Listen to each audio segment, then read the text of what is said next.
सब मुझे क्लियरली सुन सकते हैं? Yes sir. Okay.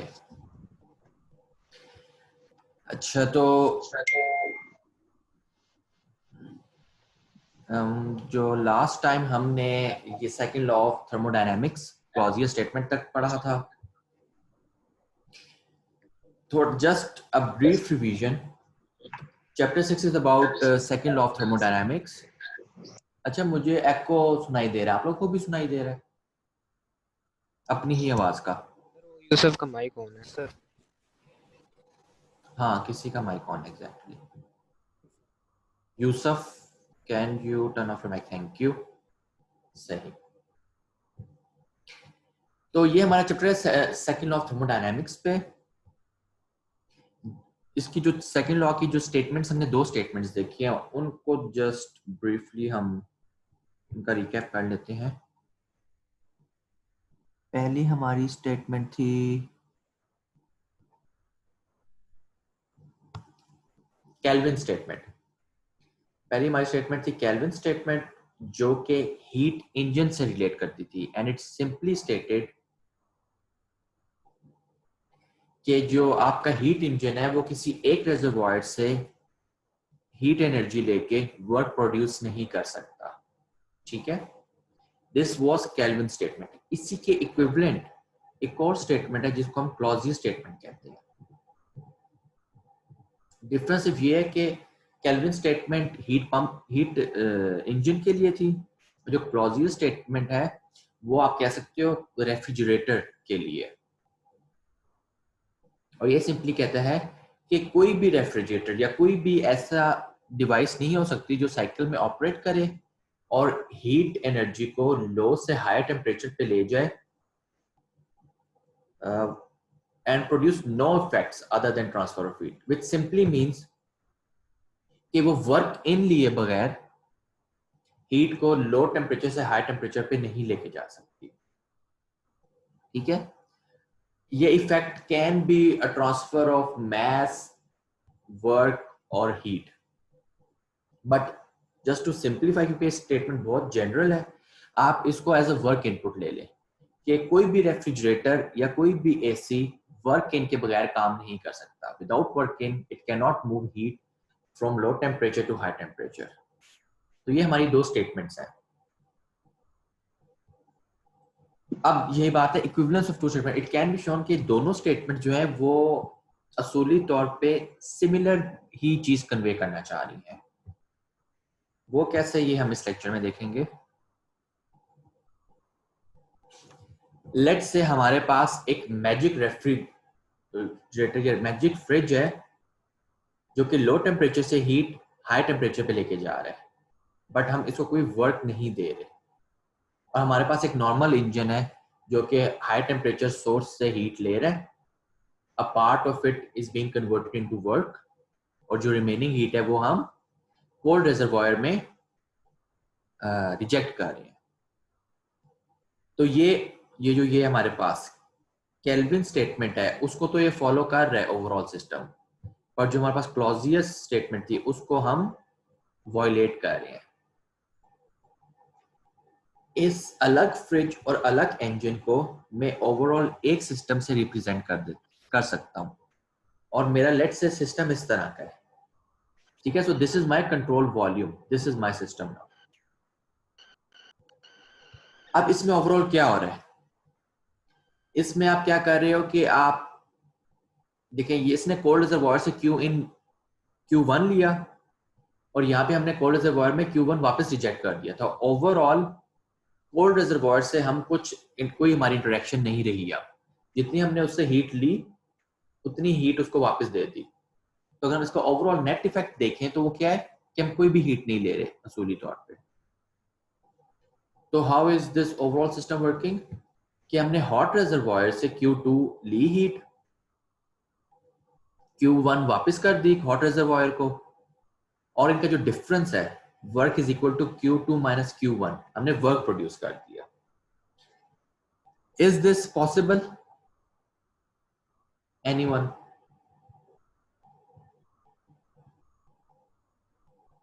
No sir.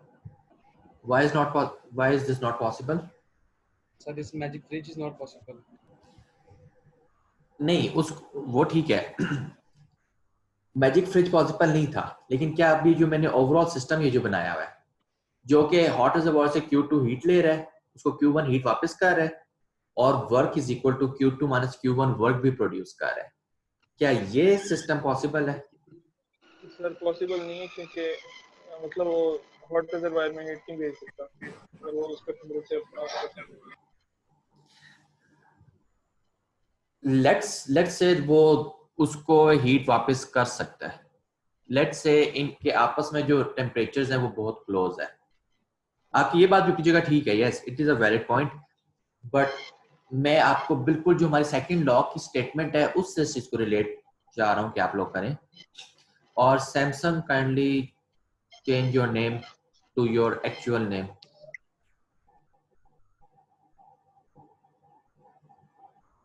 हाँ, तो अब हमने बात की कि दो जो स्टेटमेंट्स है वो इक्विवेलेंट है। यहाँ पे मैंने क्लॉजियर स्टेटमेंट को वायलेट किया। अब हमारे पास एक हीट इंजन बना हुआ है ओवरऑल, ठीक है, यानी ये केल्विन स्टेटमेंट से रिलेट कर रहा है सिस्टम। तो क्या ये सिस्टम केल्विन स्टेटमेंट को वायलेट कर रहा है या नहीं कर रहा?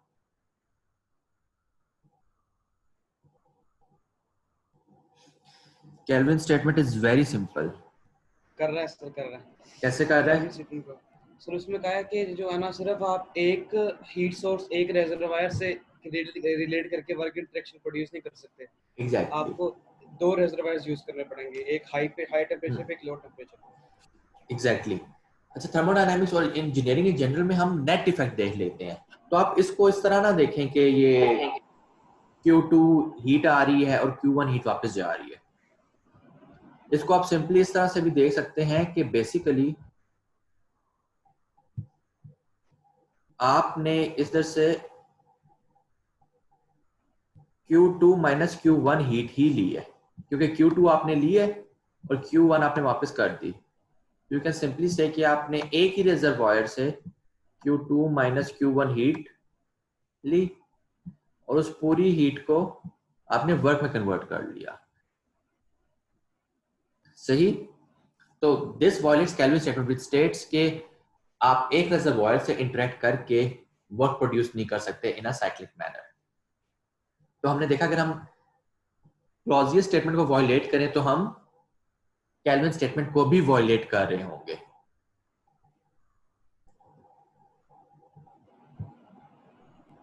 ये क्लियर है सबको?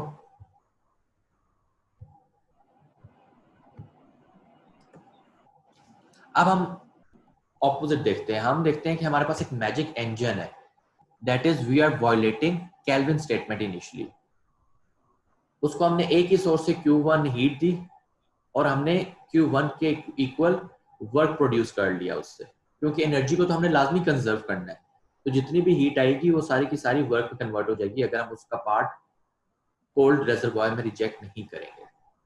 अब मेरे पास एक नॉर्मल फ्रिज है जो कि W वर्क ले रहा है, Q2 उसने क्या कहते हैं हीट इनपुट ली, और यहाँ पे हीट जो रिजेक्ट करेगा वो कितनी होगी? Q2 plus work, Q2 plus work, work is equal to Q1, इसलिए यहाँ पे Q1 प्लस Q2 लिखा हुआ है। So it's a normal fridge and this is a magic engine. अब अगेन मैं अपना सिस्टम कुछ इस तरह से बनाता हूँ और इंटरेक्शन देखता हूँ। अब बेसिकली क्या हो रहा है, ये क्लॉजियर स्टेटमेंट को किस तरह वायलेट कर रहा है? कोल्ड रिजर्वायर से इसको हीट आ रही है। वो तो फ्रिज लेता है, कोल्ड रिजर्वॉयर से हीट ले रहा है, ठीक है, इसमें कोई नहीं।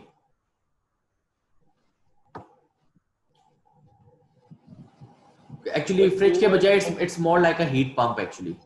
ये कोल्ड रिजर्वॉयर से हीट लेके हॉट रिजर्वॉयर में दे रहा है। सर ये लोअर रेजर्वायर से हाई रेजर्वायर में दे रहा है, लेकिन वर्क इंटरेक्शन प्रोड्यूस नहीं कर रहा। हाँ एग्जैक्टली। अगर आप इस ओवरऑल सिस्टम को देखो तो ये क्या देखो, ये आप देख सकते हैं यहां से इसने Q1 हॉट रिजर्वॉयर से लिया और Q1 अगेन फिर हॉट रिजर्वॉयर में वापस जा रहा है, तो ये आपस में कह सकते हैं आप कैंसिल आउट हो गए। हम अगर ओवरऑल इफेक्ट देखें तो इसका ओवरऑल इफेक्ट सिर्फ ये है कि इसने कोल्ड रिजर्वायर से हीट ली Q2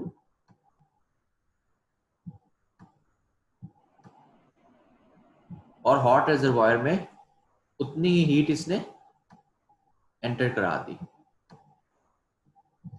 ये आप देख सकते हैं Q1 आपस में वैसे ही कैंसिल आउट हो रहे हैं, इसका नेट इफेक्ट कुछ भी नहीं है। तो हमारे पास एक ऐसी डिवाइस है जो कि एक हीट ले रही है कोल्ड रिजर्वायर से और उसको हॉट रिजर्वायर में शिफ्ट कर रही है विदाउट यूजिंग एनी वर्क।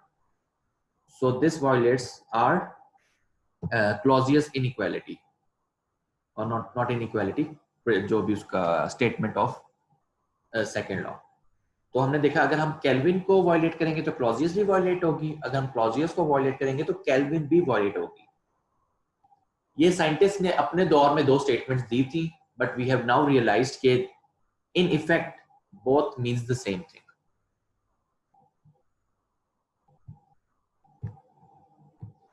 ठीक है। Perpetual motion machines. Perpetual motion machine क्या होती है?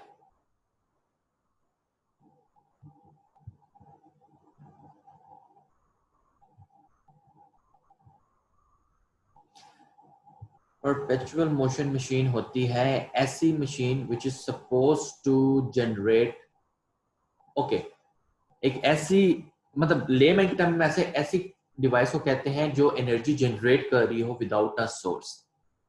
इन टर्म्स ऑफ थर्मोडायनेमिक्स हम दो तरह की परपेचुअल मोशन मशीन्स कहते हैं।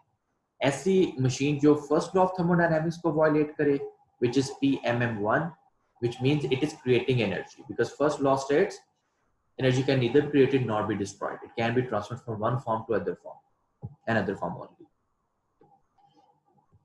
ये सब जानते हैं कि एक इस तरह की परपेचुअल मोशन मशीन है और असूली तौर पे इसको एग्जिस्ट नहीं करना चाहिए। एक जो सिर्फ थर्मोडायनेमिक्स जिसने पढ़ी है वो जिस परपेचुअल मोशन मशीन को जानता है वो चीज सेकंड टाइप की है, PMM2, जो कि सेकंड लॉ को वायलेट कर रही है। सही, जो कि जिस तरह हमने पीछे देखी है। अब कोई लेमैन शायद नहीं समझ सकता कि this can not exist in reality, similarly this can not exist in reality. तो हमारे पास दो टाइप की परपेचुअल मोशन मशीन्स हैं, जो फर्स्ट लॉ को वायलेट करे, जो सेकंड लॉ को वायलेट करे। जो फर्स्ट लॉ को वायलेट करती है that is pretty intuitive, but again second law को जो वायलेट करते हैं we have to be careful about it. अब एक ब्रीफ सी वीडियो है जो कि जस्ट टू शो यू कि किस किस तरह की डिवाइसेस सीमिंगली लगता है कि दे कैन जनरेट एनर्जी और they can keep working but they don't.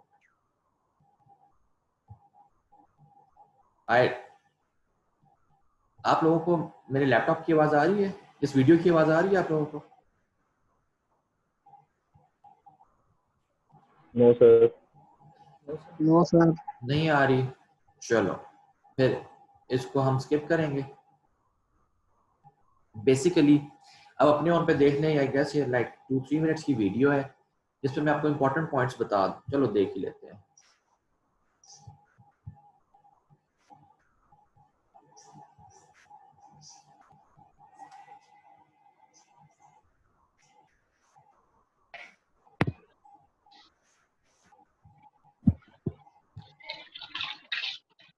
ये एक डिवाइस है जिसमें मल्टीपल स्लॉट्स हैं विद पॉइंट्स, और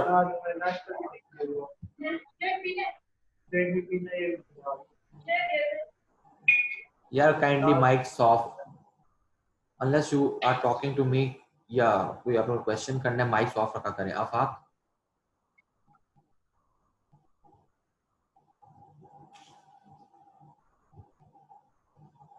ऑलराइट। तो इसमें स्लॉट्स हैं और इसमें कॉइन्स हैं।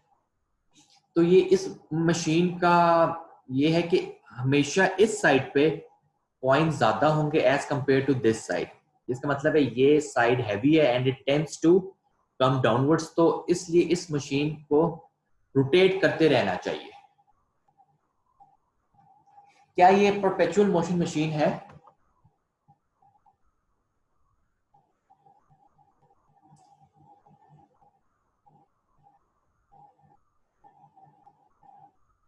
एनीवन?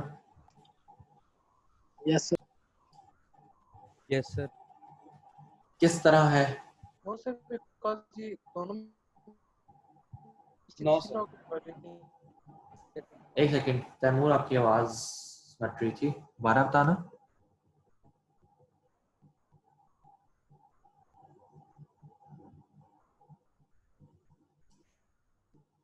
तैमूर दोबारा बताना, आप क्या कह रहे थे?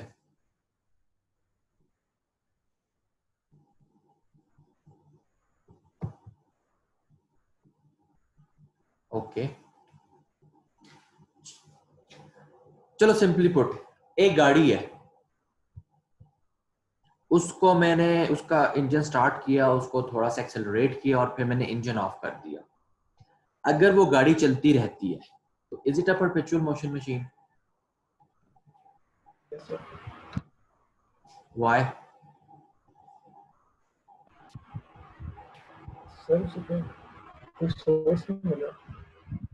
सॉरी,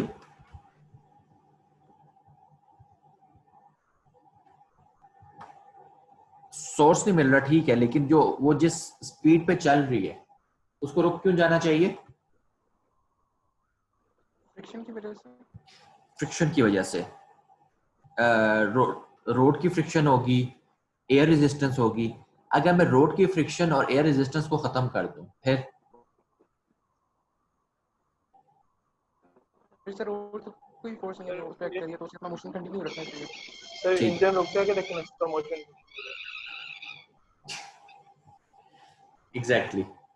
अच्छा, अब हम थोड़ा रियल सिनेरियो में बात करते हैं और एक आइडियल सिनेरियो में बात करते हैं।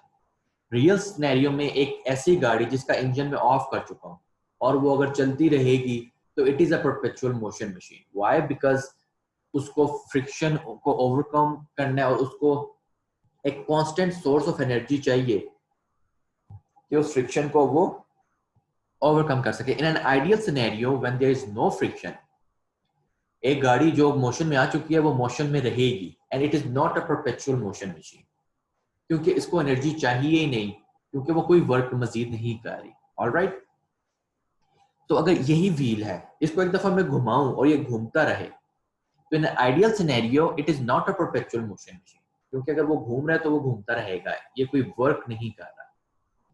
बट अगर इसको हम रियल सिनेरियो में देखें जिसमें फ्रिक्शन है, यहाँ पे इस पॉइंट पे मेनली जहाँ पे ये इसकी बेरिंग शेयरिंग लगी हुई है, तो it is a perpetual motion machine. तो अब ये रियल सिनेरियो में it is let's say suggested कि ये डिवाइस हमेशा घूमती रहेगी।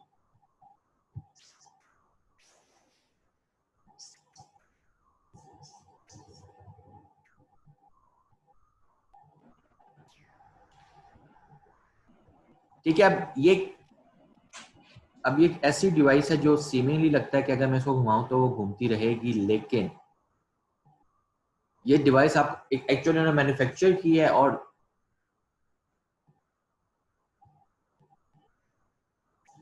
एक तो फ्रिक्शन की वजह से रुकनी चाहिए और दूसरा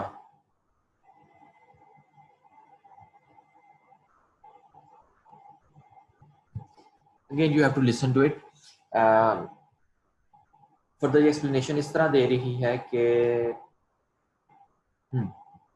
जब एक साइड पे वेट ज्यादा हो जाता है दूसरी साइड पे कम हो जाता है, तो जो आपका सेंटर ऑफ ग्रेविटी है वो यहाँ सेंटर में नहीं रहता, वो कहीं इस साइड पे शिफ्ट हो जाएगा, जिसकी वजह से ये थोड़ा बहुत रोटेट करता है व्हील और फिर रुक जाता है।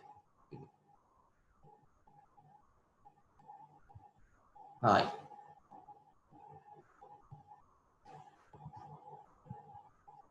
ठीक है। तो ये वीडियो आप देख लीजिएगा, उसका मकसद ये है कि सीमिंगली आपको एक लगेगा एक device it should keep on moving और डूइंग वर्क और ओवरकमिंग फ्रिक्शन। नेट पे you will have I guess more than 1000 such ideas जो सीमिंगली एक दफा उनको आप मोशन में सेट कर दें तो वो करते रहेंगे मोशन। अगेन अगर हम आइडियली बात करें तो दे कैन, बट एक्चुअली क्योंकि फ्रिक्शन इन्वॉल्व होती है, या हम आइडियली भी अगर हम उससे वर्क इनपुट लेने लग जाए, कोई आउटपुट सॉरी लेने लग जाए, तो such a device can not work keep on working energy हम देंगे तब भी हम वर्क ले सकेंगे। सो इसी तरह की एक बड़ी कॉमन एग्जांपल हम देते हैं, गाड़ी है उसके आगे अगर मैं मैग्नेट लगा दूं तो मैग्नेट गाड़ी को अट्रैक्ट करता रहेगा और गाड़ी चलती रहेगी। That also can not work. तो इस तरह की डिवाइसेस हैं। और आप लोगों की जो असाइनमेंट है वो भी इसी से रिलेटेड है कि मैंने आप लोगों को कहा है कि आप देखें आपके ख्याल से which perpetual motion machine makes the most sense.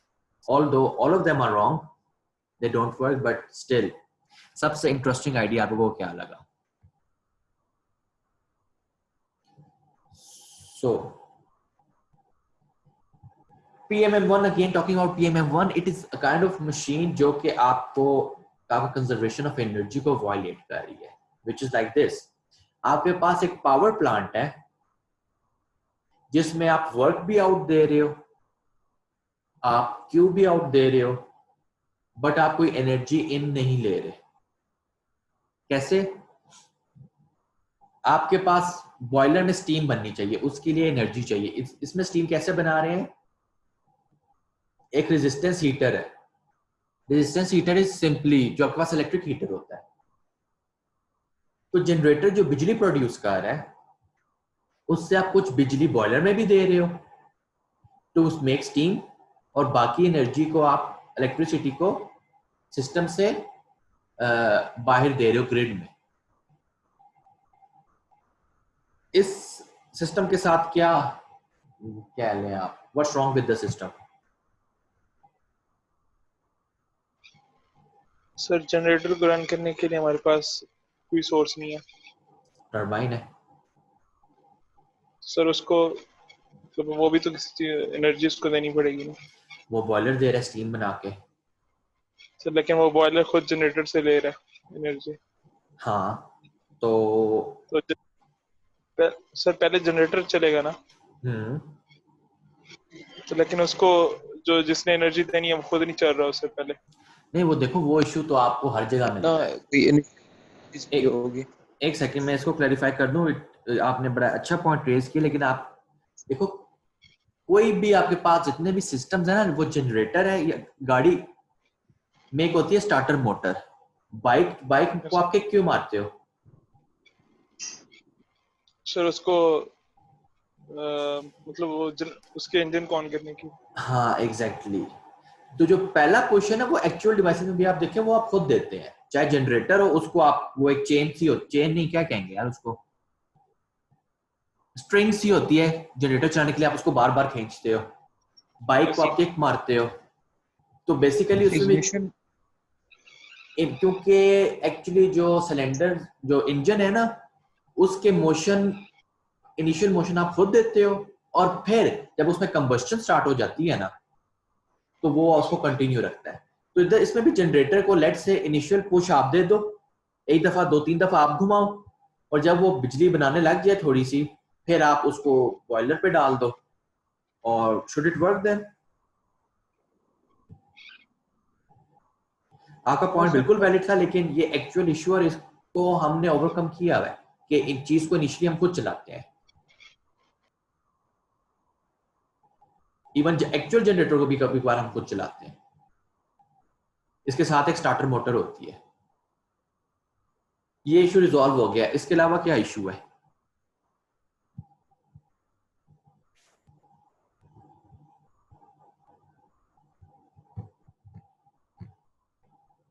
Let's say हम बॉयलर को जो एनर्जी दे रहे हैं दैट इज 1 जूल। बहुत ज्यादा दे रहे होते हैं but just to keep it simple, ठीक है। बॉयलर के इनलेट पे, सॉरी इसको लेट मी, ये लेट से बॉयलर का ये जो इनलेट है, बॉयलर पे हमने जो energy the that is 1 joule. इसके अंदर आउटलेट पे मैक्सिमम एनर्जी कितनी हो सकती है?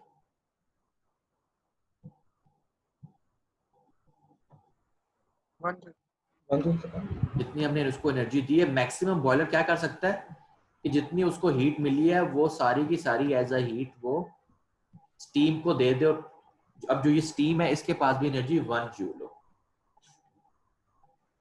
अब टरबाइन आ गया।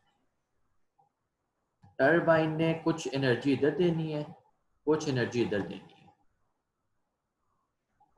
For the sake of argument let's assume के जो पंप है वो नेग्लिजिबल एनर्जी ले रहा है, let's say it is taking 0 joule. तो मैक्सिमम टरबाइन यहाँ पे कितनी एनर्जी दे सकता है? 0.50 जूल। वो एक्चुअली है कि जो टरबाइन है वो सारी की सारी ये एनर्जी जो है वो कन्वर्ट नहीं करेगा। मतलब जितनी भी स्टीम के पास एनर्जी थी वो सारी की सारी टरबाइन ब्लेड्स को नहीं मिलेगी। But ideally speaking in case of no friction, ठीक है, एज पर फर्स्ट और सेकेंड लॉ टरबाइन सारी की सारी एनर्जी कन्वर्ट कर सकता है। क्यों? क्योंकि ये one form of mechanical energy to another form of mechanical energy ही हमने फिलहाल कन्वर्ट किया। फर्दरमोर अब जो जनरेटर है इसने मैक्सिमम कितनी एनर्जी प्रोड्यूस कर सकता है?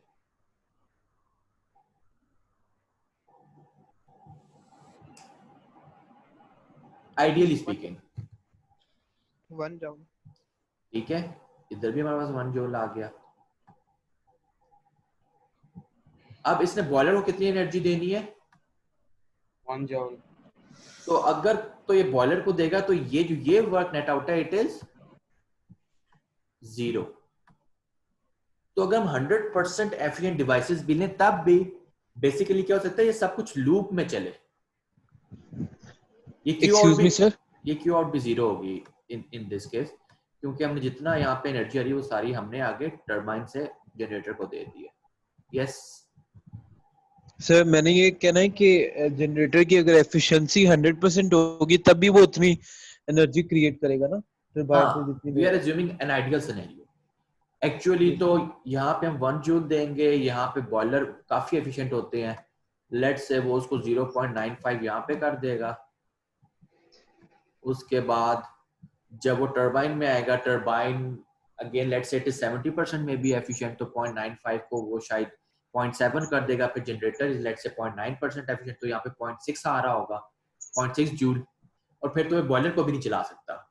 ये सिस्टम खुद ब खुद इंटरनली भी नहीं चल सकता इन रियलिटी।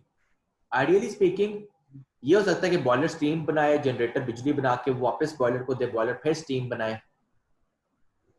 तो आइडियली ये सिस्टम वर्क कर सकता है, बट सिस्टम के बाहर कुछ नहीं जाएगा, ना क्यू आउट जाएगा ना वर्क आउट जाएगा। तो फिर हम कोई लॉ वायलेट नहीं करेंगे। लेकिन अगर हम कहते हैं कि वर्क नेट आउट हमें मिल रहा है मोर देन 0, तो हम कंजर्वेशन ऑफ एनर्जी को ही वायलेट कर रहे हैं। ठीक है, अच्छा ये क्लास 8 मिनट्स में खत्म हो जाएगी। उसके बाद क्या 10 मिनट की ब्रेक करना चाहते हैं, हम 7 सेकंड क्लास स्टार्ट करें? What do you guys suggest? साथ ही शुरू कर लें सर।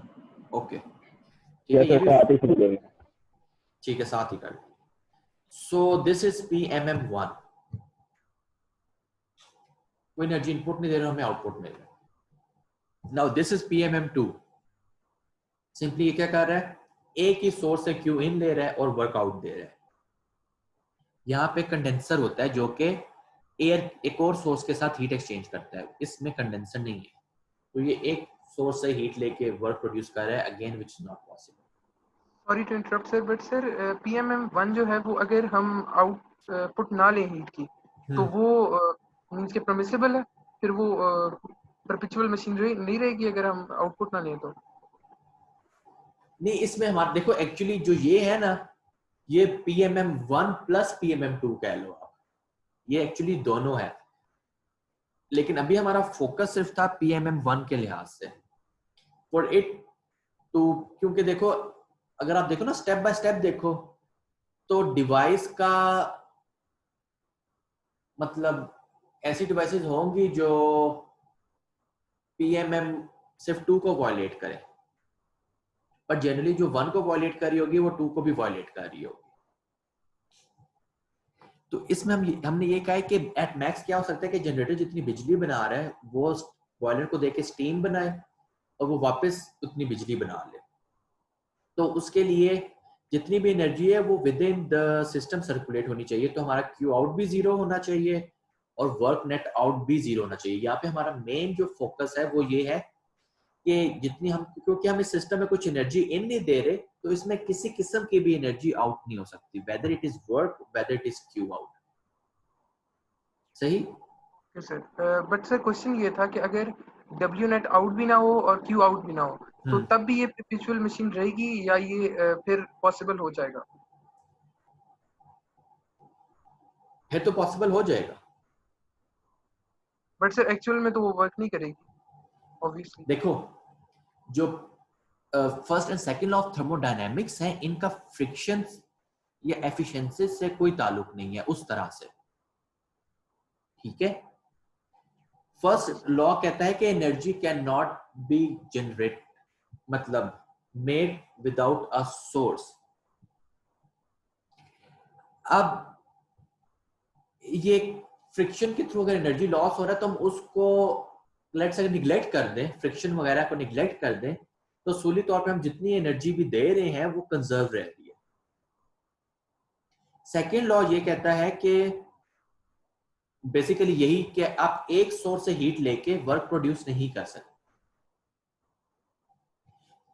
इसकी रीजन ये नहीं है कि हम फ्रिक्शन की वजह से या विस्कस लॉसेस की वजह से या कोई और लॉसेस है, नहीं।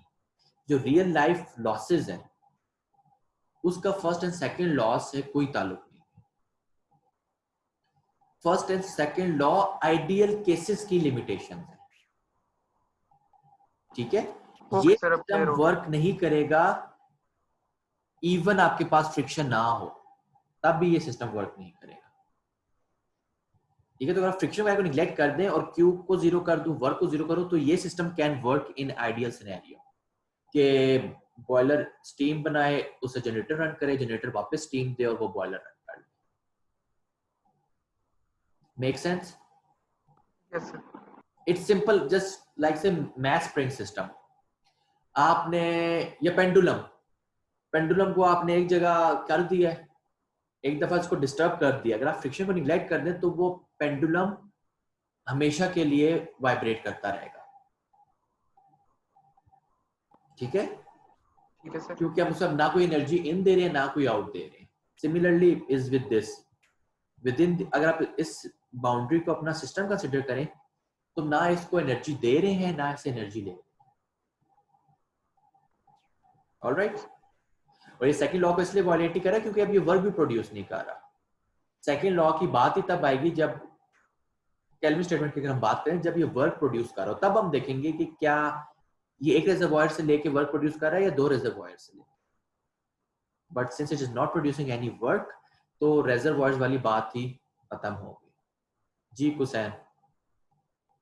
सर तकरीबन जो मोस्ट लॉज होते हैं वो आइडियल केसेस के लिए यूज होते हैं बिल्कुल। कि मतलब, तो वो इसलिए होते हैं कि एक बार सेट करने के लिए कि अगर 100% एफिशिएंट एक सिस्टम होगा या एक चीज होगी तो उसकी ये आउटपुट आ सकता है। मतलब जैसे हमने डिस्टिंक्शन सेट की हुई है कि जो सबसे ज्यादा मार्क्स लेगा वो डिस्टिंक्शन होल्डर होगा, तो इसी तरह आइडियल केसेस होते हैं कि मोस्ट जो मैक्सिमम अमाउंट ऑफ एफिशिएंसी हो सकती है वो ये हो सकती है, लेकिन वो अचीव नहीं हम कर सकते। एग्जैक्टली आपने बहुत मार्क्स वाली बहुत अच्छी एग्जांपल दी है। लेट्स से 100 मार्क्स, ठीक है, दो के किसी के शायद कभी आ जाते हैं, लेकिन in general 100 marks is an idealise scenario, और स्टूडेंट उसको देखता है कि this is what I can do, और उसकी कोशिश में ही मे बी गेट 60, 70, 80, ठीक है। और इस चैप्टर में अच्छी बात चाहिए कि हम आगे इसी पे बात करेंगे कि अगर आइडियल सिस्टम रियल नहीं है तो उसका फायदा क्या है। तो उसके दो फायदे हैं।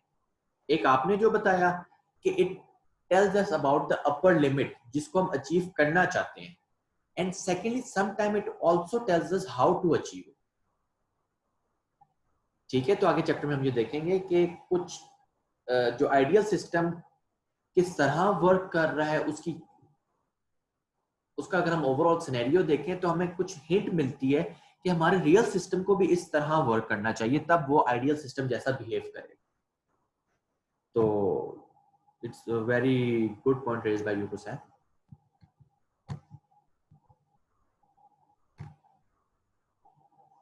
2 मिनट रह गए हैं, मैं इस मीटिंग को अभी यहीं पे मेरे ख्याल से बंद कर देता हूँ और बस मुझे 1 मिनट देना, उसके बाद हम सेकंड लेक्चर स्टार्ट करते हैं।